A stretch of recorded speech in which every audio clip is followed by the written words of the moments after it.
এই জুলাই গণ অভ্যুত্থান বলেন হলো কাদের জন্য? সো 5টা ডিপার্টমেন্টের মধ্যে একটা ডিপার্টমেন্ট হচ্ছে স্পোর্টস কেন এত বেশি উঠে না?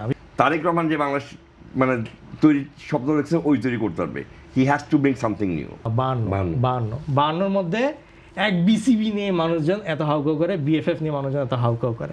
এরপরে আমিনুল হকের সামনে চেহারাটা দেখলে হয়তো আমার সাইকের কথা মনে পড়বে যে আচ্ছা এই ভদ্রলোক তো অনেক অনেক বেশি ওভারবার্ডেন। মানে আমি একটু যদি এক্সপ্লেন করতে চাই যে আপনি দেখবেন সবসময়, আপনি যদি ইতিহাসও দেখেন, যখনই কেউ ক্রীড়া প্রতিমন্ত্রী হয় বা মন্ত্রী হয়, হওয়ার আগে সে খুব বেশি ডাইনামিক থাকে, হওয়ার আগে সে অনেক বেশি মানে ইনভলভ থাকে, কিন্তু হওয়ার পরে কেমনে মানে পুরান ঢাকার ভাষায় বলে যে কেমন যেন আউলায় যায়।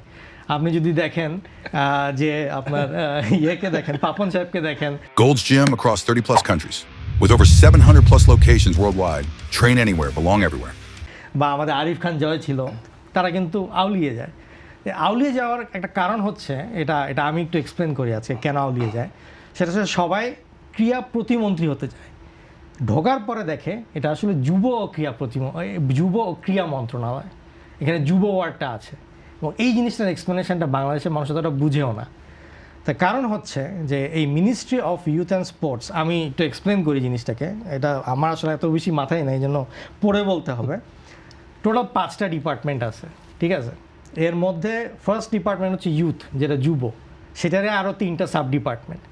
এরপরে যদি আমি আসি অ্যাডমিন বা হচ্ছে আপনার ডেভেলপমেন্ট অ্যান্ড প্ল্যানিং, এটাও একটা, এইগুলো আরও 2টা। এরপরে আছে হচ্ছে আপনার ল এর উপরে এবং কোঅর্ডিনেশন, এবং লাস্টে আসে হচ্ছে স্পোর্টস। সো 5টা ডিপার্টমেন্টের মধ্যে একটা ডিপার্টমেন্ট হচ্ছে স্পোর্টস এই মন্ত্রণালয়ের আন্ডারে, এবং এইটার আন্ডারে তো আরও 10-12টা হচ্ছে সাব ডিভিশন আছে, এবং এখানে 166 জনের মতন শুধু কর্মচারী আছে। তো আমিনুল ভাইকে এই পুরো জিনিসটা আর কি হ্যান্ডেল করতে হবে অ্যাজ এ চিফ এক্সিকিউটিভ। উনি কিন্তু অ্যাজ এ মন্ত্রণালয়ের চিফ এক্সিকিউটিভ এখানে। এখন আমি যদি আপনাকে বুঝাই এই 5টা ডিপার্টমেন্টের কাজ কি, শুধুমাত্র যুবতে আসতেছে department of youth development, national institute of youth development, ঠিক আছে? এবং এই 2টা ডিপার্টমেন্টের আন্ডারে পুরো বাংলাদেশে 64টা ডিস্ট্রিক্টে অফিস আছে, 476টা সাব ডিস্ট্রিক্ট অফিস আছে, এবং 60টা ইনস্টিটিউট আছে ট্রেনিং সেন্টারে। এটাও তাকে দেখতে হবে, ঠিক আছে? এরপরে যদি আমি স্পোর্টসে আসলাম এবার একটু স্পোর্টসে, বাকিটা তো অ্যাডমিনিস্ট্রেটিভ গেলে, এবার আসলাম স্পোর্টসে প্রথমে তাকে দেখতে হবে ন্যাশনাল স্পোর্টস কাউন্সিল, এনএসসি, যেটা ক্রীড়া পরিষদ। এরপর তাকে দেখতে হবে বিকেএসপি। এরপর তাকে দেখতে হবে ক্রীড়া পরিদপ্তর, ডাইরেক্টর অফ স্পোর্টস, যেটা কিনা পুরো খেলাটাকে ইমপ্লিমেন্ট করে। এরপরে তাকে বাংলাদেশ অলিম্পিক অ্যাসোসিয়েশনের সাথে কোঅর্ডিনেট করতে হবে, ঠিক আছে? এই গেল আমি শুধু স্পোর্টস আর যুবটা বললাম। এরপরে যদি আমি আরও আসি সে অ্যাওয়ার্ডের ক্ষেত্রে, বাংলাদেশের ন্যাশনাল ইউথ অ্যাওয়ার্ড, বাংলাদেশের স্পোর্টস অ্যাওয়ার্ড, এই 2টাও পুরো ইমপ্লিমেন্ট করতে হয় যুব ক্রীড়া মন্ত্রণালয়কে। এবং লাস্টলি বাংলাদেশে আছে ন্যাশনাল আপনার হচ্ছে যে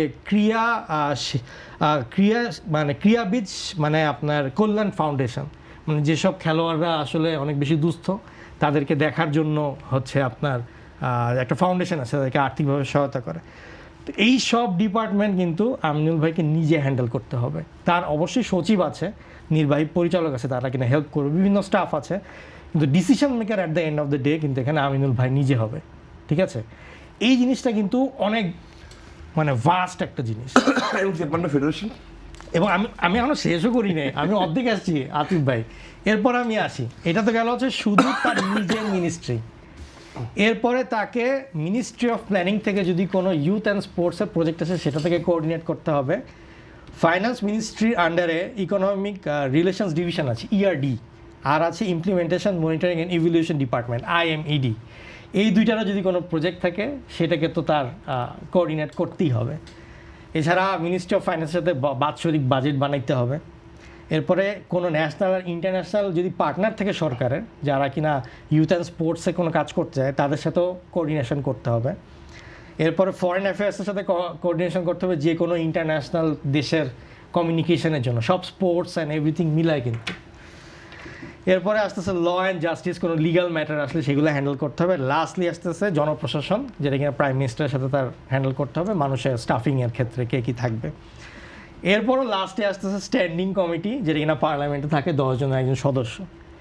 সো আপনি লেভেল অফ ইনভলভমেন্টটা দেখেন এবং আপনি যদি যুব ক্রীড়া মন্ত্রণালয়ের কখনো কর্মপরিধি দেখেন, সেই কর্মপরিধির মধ্যে তারা 25টা কর্মপরিধি দিয়ে আসছে। এর মধ্যে 60টা হচ্ছে শুধু যুব, 60টা হচ্ছে অ্যাডমিনিস্ট্রেটিভ, অনলি 10টা হচ্ছে এনএসসি, মানে স্পোর্টসের জন্য।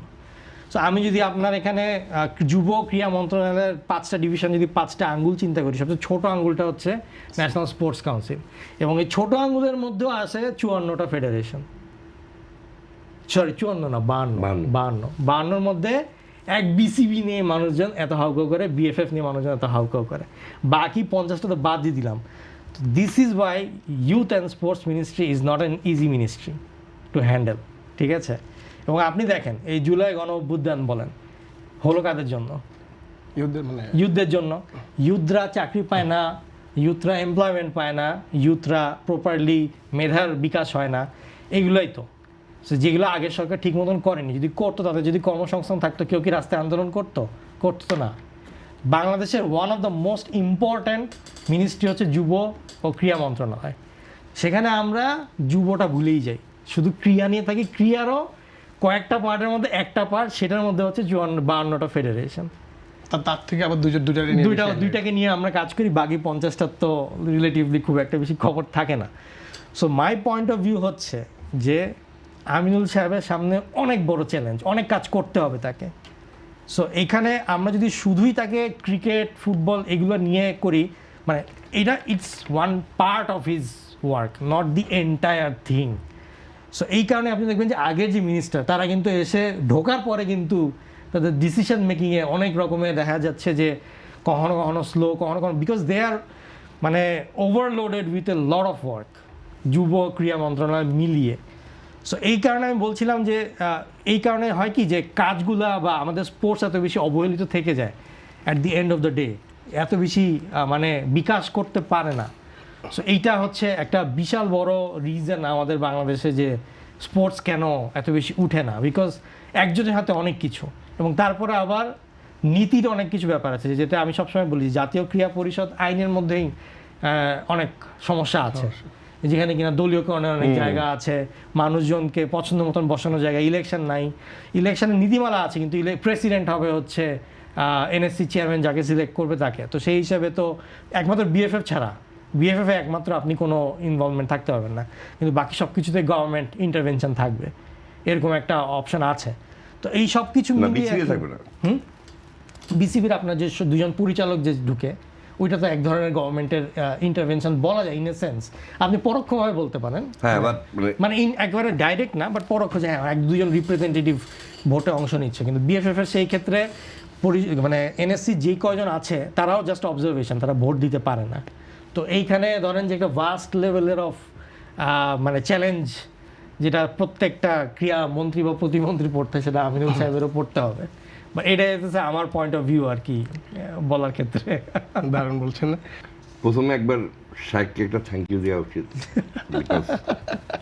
মানে ডিসপাইট স্পোর্টসের যে আরেকবার রিকল করে দিলাম, আমাদের আসলে অনেক সময় রিভিশন দিয়ে দিতে হয়, শাইক একবার রিভিশন দিয়ে দিলাম আমাদেরকে, যে এরপরে আমিনুল হকের সামনে চেহারাটা দেখলে হয়তো আমার শাইকের কথা মনে পড়বে যে আচ্ছা এই ভদ্রলোক তো অনেক অনেক বেশি ওভারবার্ডেন, মানে হ্যাঁ ওভারবার্ডেন, হি ইজ ওভারবার্ডেন। এরকম মানুষকে কিভাবে আমরা ইয়ে করি, একটু ইয়ে কাজ করবে আর কি, একটু মানসিকভাবে শাইকের চেহারাটা পিছনে তাকাবে, আমি হয়তো পিছনে হয়তো দেখবো শাইক দাঁড়িয়ে আছে যে ভাই জিজ্ঞেস করা, কিন্তু চিন্তা করেন কি করছে, কারণ যুবটা মিস করেন না কিন্তু আপনি খালি কি রাতে থাকেন না ঠিক ভাই। So that's one way of talking, but having said that, আমার মনে হয় যে শাইক মানে তোমার কথার সাথে যে যে যা যা দিলায়, এই পুরো জিনিসটা করার জন্য তার প্রধান কাজ হবে গিয়ে, মানে আমি এখানে ওর থেকে শুরু করি, প্রধান কাজ হবে গিয়ে to decentralize the work. Yes, exactly. সে সব এই যে সব কিছু তার করতে হবে, সব কিছু তার করতে হবে, যদি করতে যায় তাহলে ওই জিনিসটা স্থবিরতা চলে আসবে। এবং এই কারণে আমার মনে হয় যেটা আমি বলতে চাচ্ছি যে সবসময় থাকে, because at the end of the day আমি সিদ্ধান্ত নিচ্ছি, হ্যাঁ, কিন্তু তার ওরকম বিশ্বাসী মানুষ, ওরকম গুণগত সম্পন্ন মানুষকে আশেপাশে আনতে হবে বিভিন্ন জায়গায়, যেখানে তাদের সিদ্ধান্তটাই is enough, that's enough to fulfil the requirement. মন্ত্রী পর্যন্ত দায়িত্ব হবে একদম সবকিছুতে না, মানে তাকে অ্যাওয়্যার করা হচ্ছে, বাট ওই সিদ্ধান্ত নেওয়ার জন্য তো সময় লাগবে। কারণ আমি একটা সিদ্ধান্ত নেওয়ার আগে তো আমার ওই সিদ্ধান্তটা নেওয়ার ক্ষেত্রে আমার সাথে বসতে হবে, বসার পর আমাকে বুঝাতে হবে যে এই কাজ করতেছি। এইভাবে করতে গেলে তখন যেই পরিমাণ কাজে তা আসে ওই পরিমাণ কাজটা সে করতে পারবে না।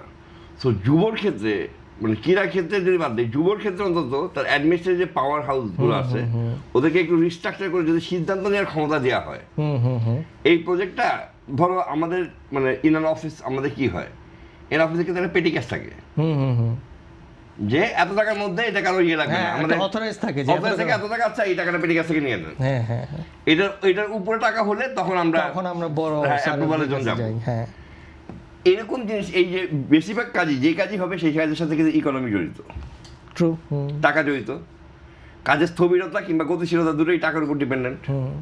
এবং এই টাকাটা দিব কি দিব না এটা যদি আমি নিজে করতে হয়, তার নিজে করতে সব ক্ষেত্রে, তাহলে তো then it would be a difficult thing.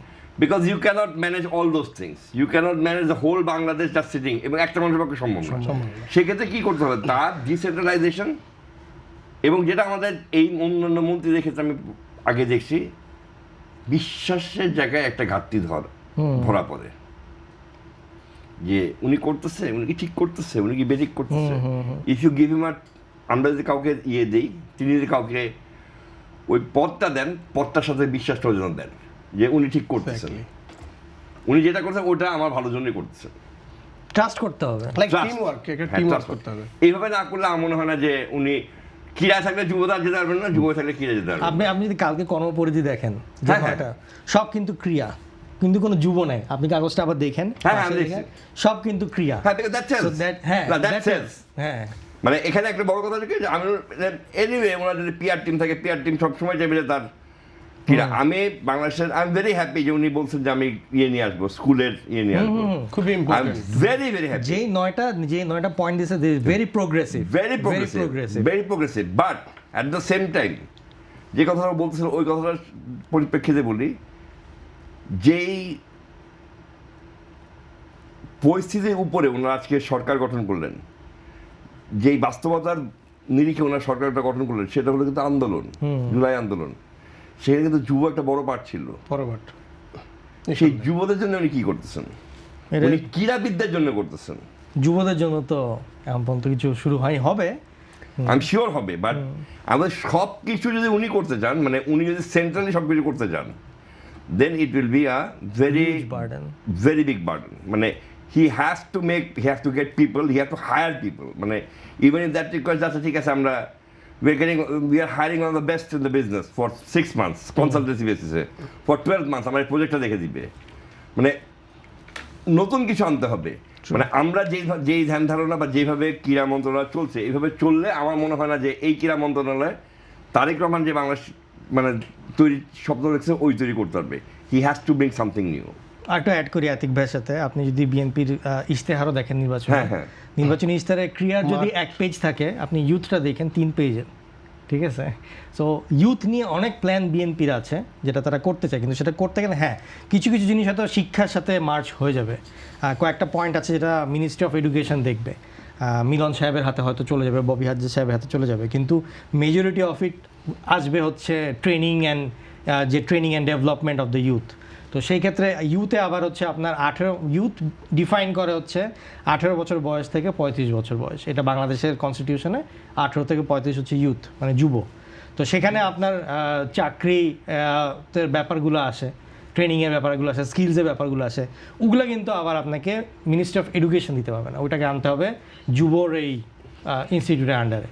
So ওই ক্ষেত্রে কিন্তু আবার সেটা আমিনুল ভাইয়ের উপরেই আর কি অনেক বেশি পড়ে যাবে। তো ওনাকে ওই ইশতেহারের ওই পার্টটা কিন্তু দেখতে হবে, শুধু যে ক্রিয়ার পার্ট দেখলে হবে তা কিন্তু না, এখানে কিন্তু যুবর পার্টও আর কি দেখতে হবে।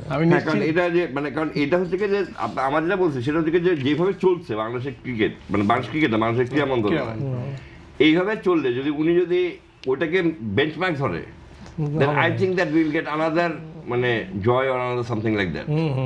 সেম জিনিস, He has to bring something new. Dynamic হতে হবে, অনেক ডাইনামিক হতে হবে, এবং dynamic not in words, dynamic in actions. Otherwise পরে এটা ওনার জন্যই ব্যাকফায়ার হবে। এক্স্যাক্টলি, ওনার জন্যই ব্যাকফায়ার বিকজ এবং আমার একটা জিনিস মনে হয় মানে সবচেয়ে বড় চ্যালেঞ্জটা যেটা হবে সেটা হচ্ছে যে আশেপাশে অনেক লোক থাকবে যে যারা বলার চেষ্টা করবে এটা বলে দিই, এটা বলে দিই, এটা বলে দিই। Don't commit unless you are assured that you can keep this commitment. আপনি পাপন সাহেবের কথা যখন বলেন, তখন পাপন সাহেব তো মেয়েদের জন্য কত কি করবে বলছিল, কোনো কিছু তো করেনি। পাপন সাহেব কিন্তু বলতে চায় নাই, পাশে কিন্তু ওই সচিবরা ওই মানুষটা গিয়ে বলছে এটা বলে দেন, এগুলো করে দিচ্ছি, but it's not assured unless it's in pen and paper, unless it's মানে ডকুমেন্টেড, ডোন্ট অ্যাসিওর। যেই 9টা প্রস্তাবনা দেওয়া হচ্ছে এগুলো, হ্যাঁ ওটাতেই থাকো, ওটাকে ইয়ে করো, ওটাকে ইউগ এবং সব এগিয়ে যেগুলো নিয়ে যাওয়া। পোস্ট, না না, আর আমার সবচেয়ে বড় কথা হলো আমিনুলের কাছে সবচেয়ে বড় যেটা ইয়ে থাকবে সেটা হলো you give anything, you say anything, you give a deadline. Hmm exactly, আমি এটা করতে চাই, আমি 2027-এর মধ্যে করতে এটার চাই। বলছে, হ্যাঁ। Long term mid term plan. Long term mid term যদি ডেডলাইন থাকে then you have an action plan, মানে তখন তোমার অ্যাকশন প্ল্যান থাকবে। আমি এটা করতে চাই, আমরা এটা করতে চাই, but without a deadline is like আর জাস্ট মেসেজ। মানে আমার কাছে মনে হয় এটা একটা মানে ইস্তারে আমরা কত কথা বলি, এটা একটা মেসেজ। কিন্তু আমি 2027-এর মধ্যে করবো। 2027-এ আমি কত স্কুল, 14,000 সামথিং নাকি, হ্যাঁ এরকমই 14,000 সামথিং স্কুল, 2027। আমি 2026-এর মধ্যে অন্তত 6,000 স্কুলের ব্যাপারটা করবোই, বাকি 8,000 স্কুল আমি 2027-এ করবো, সো দ্যাট 2028 থেকে আমার পুরোপুরি হয়ে যায়। আনলেস মানে ওনার জন্য সবচেয়ে বড় চ্যালেঞ্জ হবে it's not the commitment, it's the deadline. বুঝতে পারছি। আর এবং কি 27 সালের আগেই 26-এর মধ্যে যদি কিছু হয়ে যায় তখন মানুষের বিশ্বাসটাও বেড়ে যাবে যে না। এক্স্যাক্টলি, কারণ আজকে ওনার যে ক্রীড়া ক্ষেত্রে ক্রীড়া মন্ত্রণালয় মানে উনি যে বলছে যে আমি ইয়েতে কি স্কুলে নিয়ে যেতে যাচ্ছি, মানে আমি কিন্তু বিং এ স্টুডেন্ট অফ পিকেএসপি, আমি কিন্তু 100 মার্কের পরীক্ষা দিচ্ছি ক্রীড়া, আমার কিন্তু 100 মার্কের পরীক্ষা ছিল, আর কিন্তু এরকম পরীক্ষা হয় না। আমি যদি আজকে বাংলাদেশ ক্রিকেট বোর্ডে গিয়ে দেখি, মানে যদি এটাকে স্ট্রাকচারালি নেওয়া যায় স্কুলের ভিত্তিতে, এবং যদি এটাকে আরও বেশি ভালোভাবে যদি মানে যেটা ও বললো মিলন সাহেবের কথাটা, যে যদি এটাকে এডুকেশনও ঢুকানো যায় এই ক্রীড়াটাকে, এটা দারুণ হবে। দেন দ্যাটস আ ইউনিক কনসেপ্ট। মানে যে একটা 100 মার্কের সাবজেক্ট আছে ক্রীড়ার, দেন হোয়াট হ্যাপেন্স, দেন মানে মা বাবাও তখন চিন্তা করে আছে ক্রীড়া একটা সাবজেক্ট। যেটা যেটা যেটা বলতে যাচ্ছে, যেটা যেটা বিএনপি বা তারেক রহমান সাহেব নিজেও বলছে, ক্রিয়াকে পেশা হিসাবে হ্যাঁ হ্যাঁ আনবে, ক্রীড়া পেশা হিসেবে আনতে হলে তো ক্রীড়াকে আগে আমাদের এডুকেশনের মধ্যে Education ঢুকতে আনতে হবে। হবে। ক্রীড়াকে তো আগে আমাদের মানে মানুষের ইয়ের মধ্যে দিতে হবে যে এটা একটা সাবজেক্ট, মা বাবার ওই ইয়েটা নিতে হবে। সো এই ইয়েগুলো যদি না করেন উনি, যদি এইগুলো যদি, এবং এইগুলো এই আমার মনে হয় কি এইগুলোর ক্ষেত্রে হি শুড বি মোর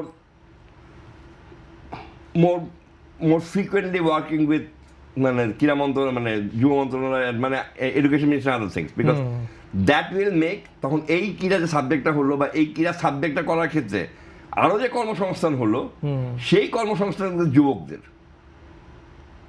জি সেই কর্মসংস্থানটা যুব, তখন তিনি যুবর প্রতি তার দায়বদ্ধতা ইয়ে করলো। মানে I think this should be the way forward, মানে রাদার দ্যান থিঙ্কিং যে উনি অনেক কিছু করে হলো, কিন্তু উনি তো আলাদিনের চেরাগ নিয়ে আসেন নাই যে উনি হাত দিবেন আর ওইটা হয়ে যাবে, এটা তো মানে ইটস নট, মানে এটা তো চিন্তা করাও ডিফিকাল্ট। মানে বেসিক্যালি পয়েন্টটা হচ্ছে যে এখানে যুব ক্রিয়া মন্ত্রণালয়ের ব্যাপার, যেহেতু ক্রিয়ার মানে একটা ক্রিয়া বা ধরেন যে ক্রিয়ার সাইডটুকু নিয়ে এত বেশি ইনভলভ না থেকে ওভারঅল যদি একটা হোলিস্টিক একটা মানে ইমপ্রুভমেন্টের চিন্তা করা যায়, সিস্টেমটা অটোমেটিক্যালি এমনভাবে গড়ে উঠবে যে সেটাতে ক্রিয়াও ভালো হবে, সেটাতে আমাদের ডিসিশন মেকিংও ভালো হবে। তখন উনিও যেটা হবে যে একটা মানে ইন্ডিপেন্ডেন্ট ওয়েতে বসে ঠান্ডা মাথায় চিন্তা করে একটা মানে স্টেট লেভেলে ডিসিশনগুলো উনি দিতে পারবে। আদারওয়াইজ প্রত্যেকটা ব্যাপার যদি ওনাকে ইনফরমেশন ওভারলোড করা হয়, তখন দেখা যাবে যে ওনার ডিসিশন মেকিং প্রসেসেও অনেক বেশি মানে জাম্বলড আপ হয়ে যাবে।